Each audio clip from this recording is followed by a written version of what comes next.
brought to you by www.15rounds.com, the worldwide leader in boxing news.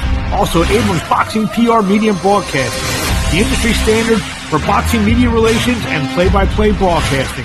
Also, check out www.abramsboxing.com, Abrams Boxing on YouTube, as well as M. Abrams Boxing on Twitter and Marc Abrams Boxing on Instagram.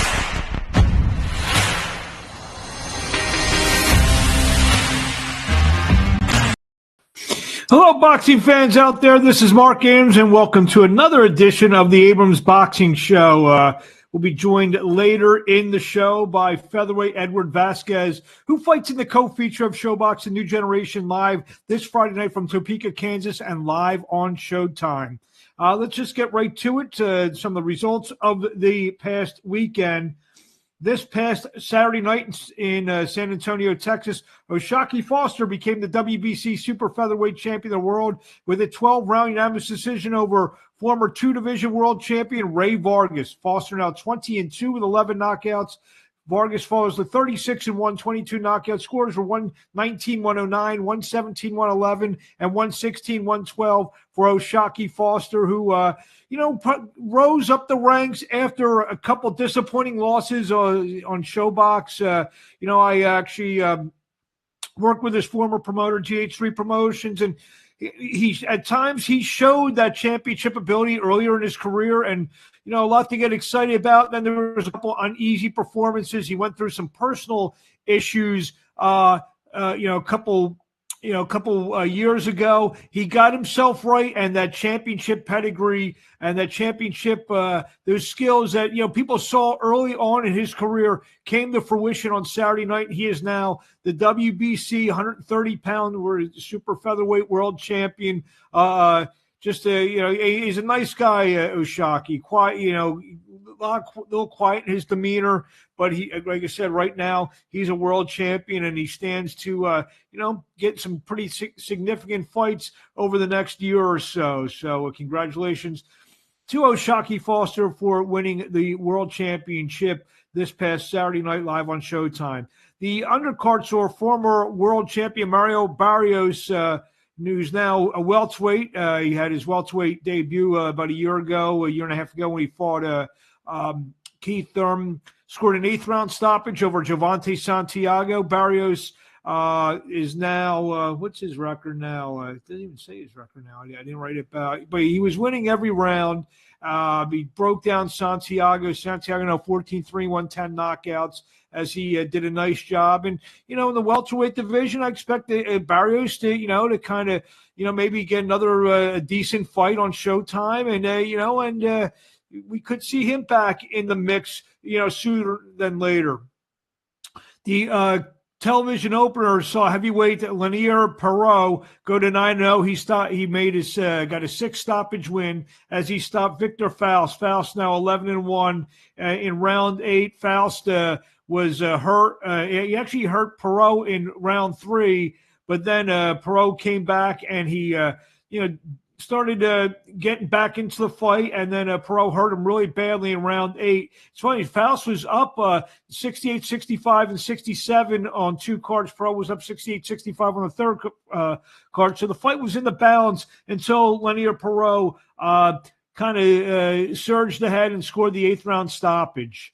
So that was really the only significant fights last week. I actually worked the show in Atlantic City, saw bantamweight prospect Emmanuel Rodriguez scored an 8-round unanimous decision over Sharon Carter. That was at the Showboat Hotel in Atlantic City from a packed crowd at the Carousel Room. The Showboat R&B Promotions put on good card, Alex Barbosa.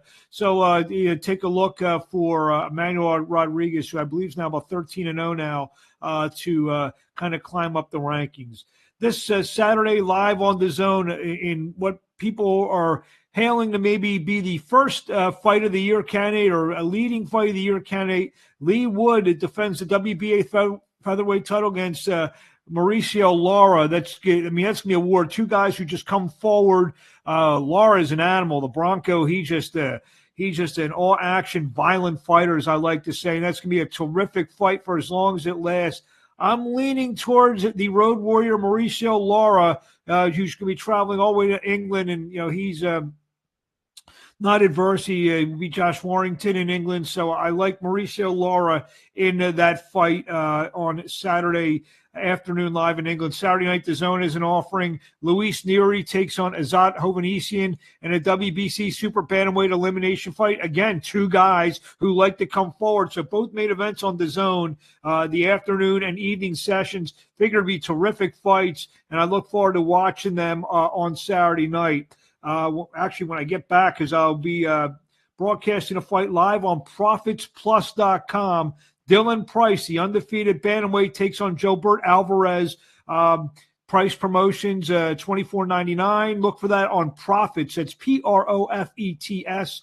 PLUS.com to see an up-and-coming, possible rising star in the bantamweight division, Dylan Price, taking on Gilbert Alvarez. Also, we'll see the pro debut of Dylan's brother, Devin, on the card as well.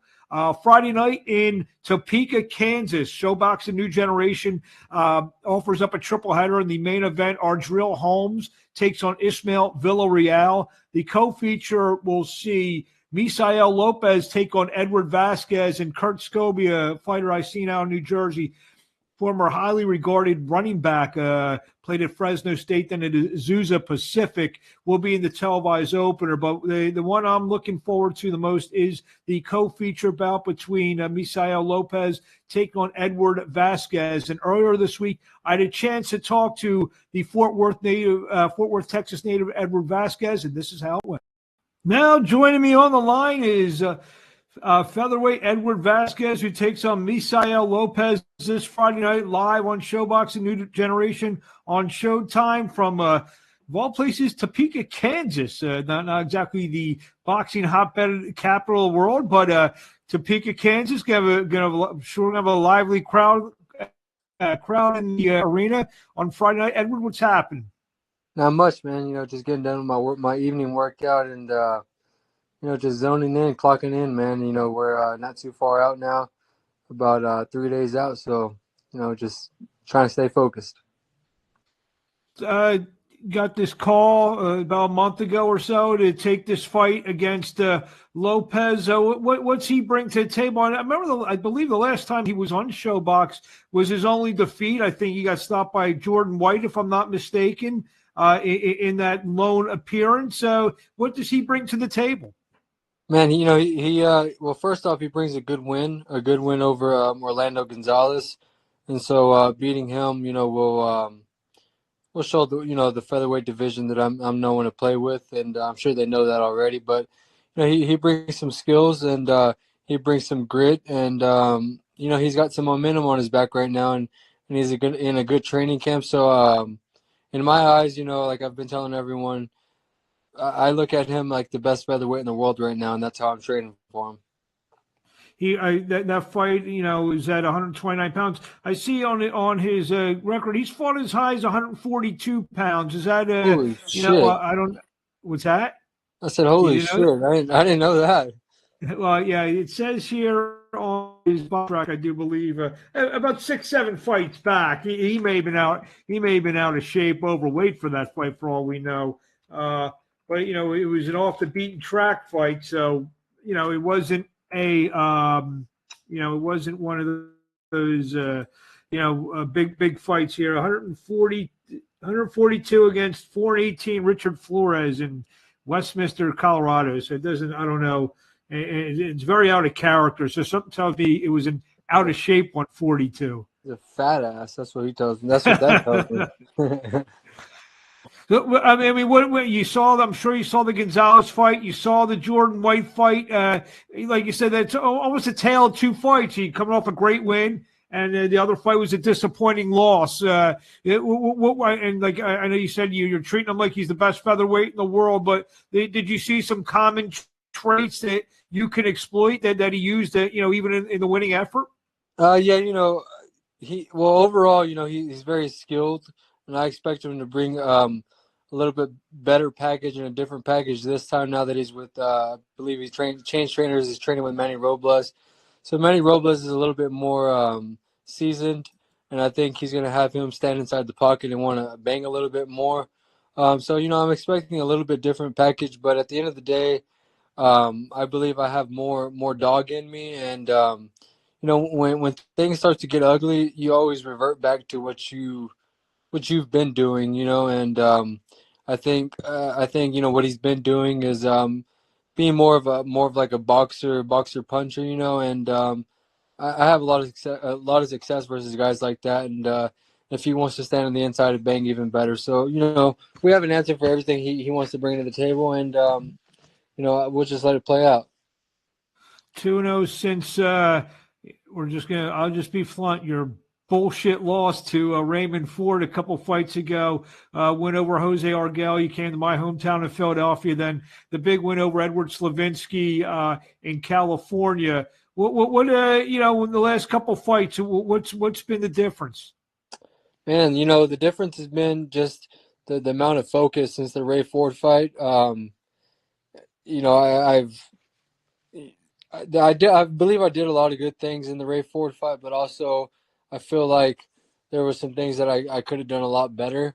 And I've just got back in the gym and made a lot of corrections and fixed all those errors. And I've just been training my ass off, man. If you know me, outside of the interviews and all that, I'm a 100% dedicated fighter. I take no days off, and I take this business serious. And so I just think the intensity of the training, of my focus, my studying. I'm a student of the game, so I've just been hitting the books pretty much, man, and you guys will see that Friday night.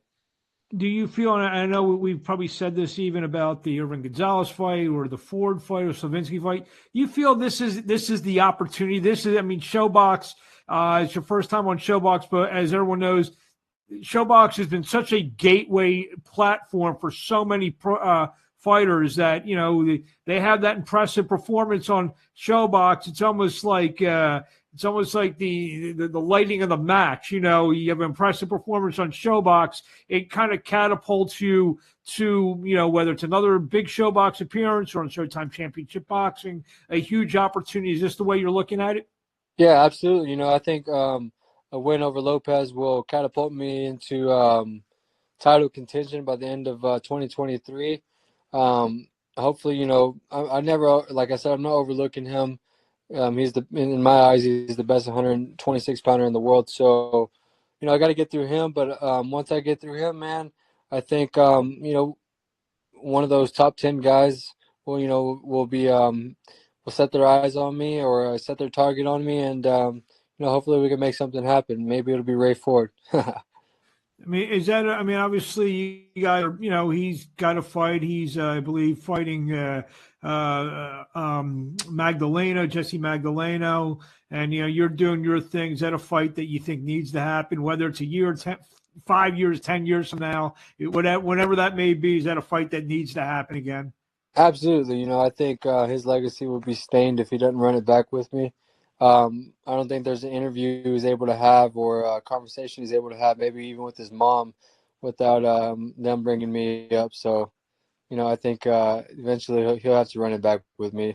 If it's in the ring or in the street, we'll have to make it happen. Real quickly, we're talking featherweight, just to divert a little bit from your fight for a second. Big featherweight fight on Saturday, Mauricio Lara, Lee Wood. You have any thoughts on that?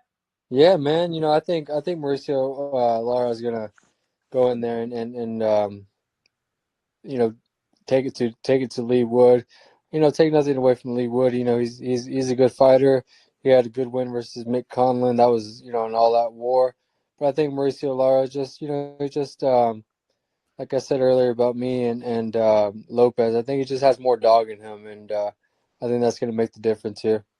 I know you're like you said, hopefully by the end of 2023, we'll start to mention your name, with those guys in terms of getting a title shot or a big fight. Do you have like a more interest in a fight like that because it's a world title fight in your weight division than, maybe other fights? I mean, is that a fight like, you're going to, obviously when you get done with your business Friday night, be very interested in on Saturday? Yeah, absolutely. I would love to fight, one of any of those guys. I'm just saying, even as a boxing fan interest, because you are a featherweight, is that a fight that you circle? I have to watch this one Oh, because it's a big. absolutely. I'm a huge Yeah. student of the game. I'm a big fan of boxing, and I love boxing. So yeah, I'll definitely be tuning into that. I try to catch all the fights. It doesn't matter what weight class or what platform. I try to catch them all, man. And if I don't watch it Saturday night, I'll find my way around to it, studying it. But I guess the question is, do you sit a few inches closer to the TV because it is a featherweight fight? Absolutely, Okay. absolutely, and I'm licking my chops. So I mean, like we said, ShoBox and all it's done for so many people. I mean, you've had nothing but terrific performances. You did it from the Showtime people in your last fight. Obviously, you fought on the Showtime YouTube and social media channels with the big win over Slavinsky. You feel another impressive performance. You're going to start to get mentioned for one of these maybe Showtime championship boxing type of fights. Absolutely, I think it's inevitable. I think in boxing, the grind only will give you what you put into it. And I'm 20 years in, and I don't take easy fights. I fight all these, these guys that got good wins and good momentum. And so, I think beating another one of these guys, I think definitely it'll earn me one of those spots on one of the bigger cards. Obviously, I've taken a little bit more interest in your last handful of fights.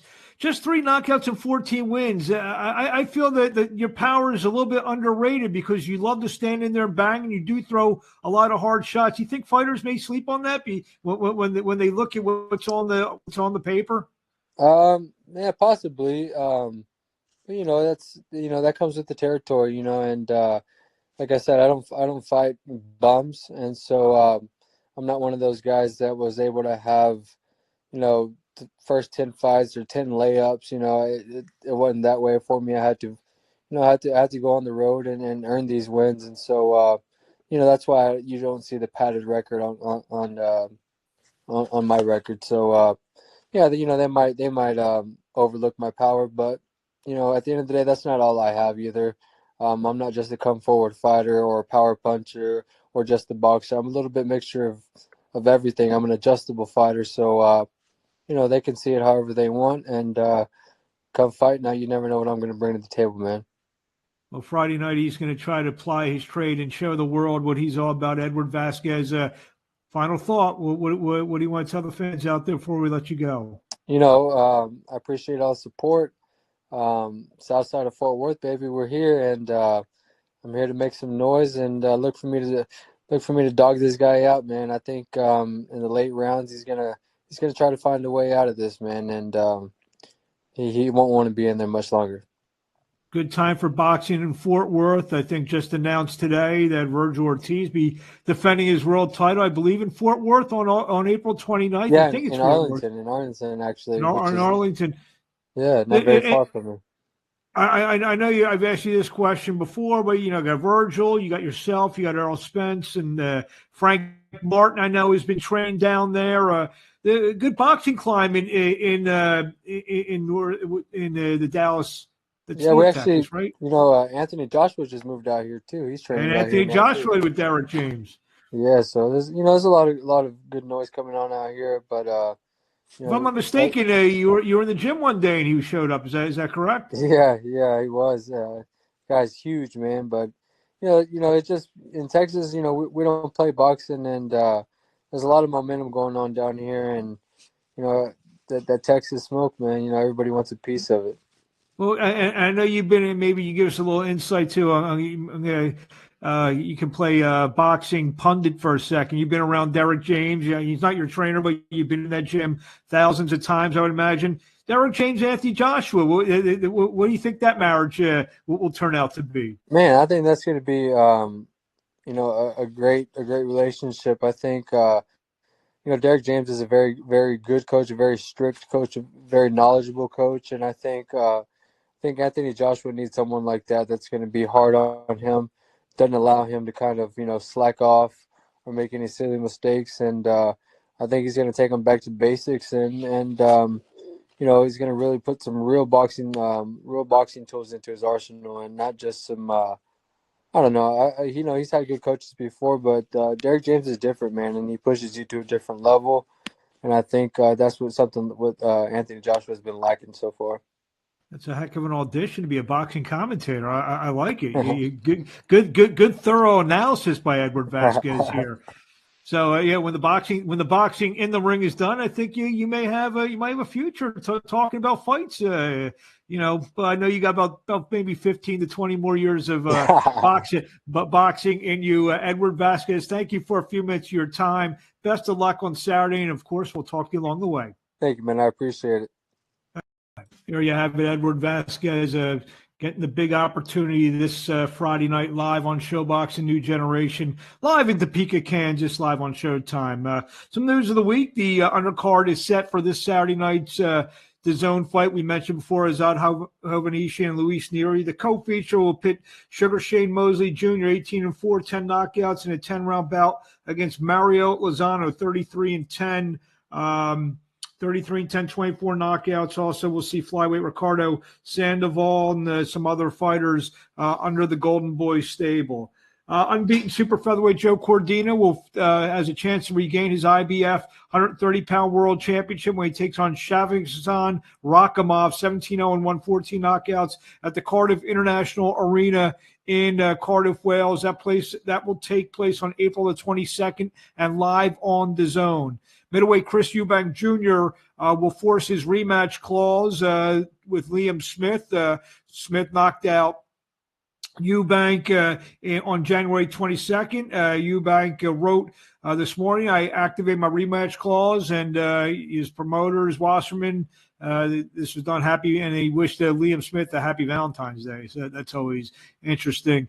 WBO number 4 and IBF number 6, super middleweight in the world, Edgar Berlanga signed with Matchroom Boxing. We interviewed Berlanga about 10 days ago, and obviously his free agent courtship was, but pretty, rapid in the sense that Golden Boy, PBC, Matchroom won out, and they will be the promoters of Edgar Berlanga, 20-0, 16 knockouts from New York.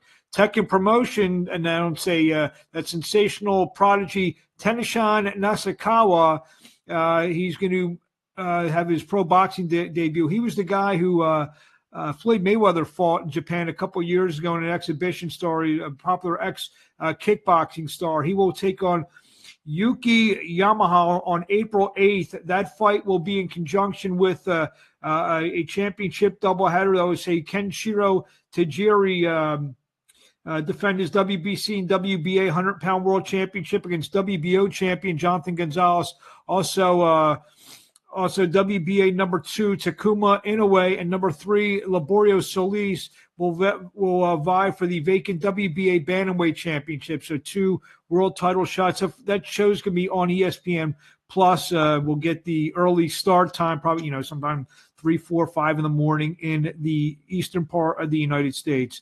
After a delay due to I think it was a appendicitis, Amantis Staniotis will travel to Fort Worth, Texas to take on Virgil Ortiz Jr. That will take place April 29th at the College Park Center at the University of Texas at Arlington in Arlington, Texas, and live on DAZN. Sad to announce the passing of a friend of ours, Ken Thompson, one of the not only great promoters, built so many fighters with his Thompson boxing promotion, but more importantly, just one of the best guys you'll ever meet in boxing. And, it's such a shame, 86 years old. He passed away, I think, over the weekend. And, he'll be sorely missed. I've had many of opportunity to work on cards with Mr. Thompson, as a couple of the promoters I work with. They did co-promotions, and just one of the real genuinely nice men in boxing. And, rest in peace to Mr. Ken Thompson. Condolences to everyone at Thompson Boxing. Just a truly terrific human being has left us. Newly crowned 3-division champion Emmanuel Navarrete will remain the WBO 130-pound championship. He won that bout on February 3rd with a knockout over Liam Wilson. So that means he gave up his WBO featherweight championship, which will now be vied for by Robesi Ramirez and Isaac Dogbay. That fight will take place on April 1st in Tulsa, Oklahoma.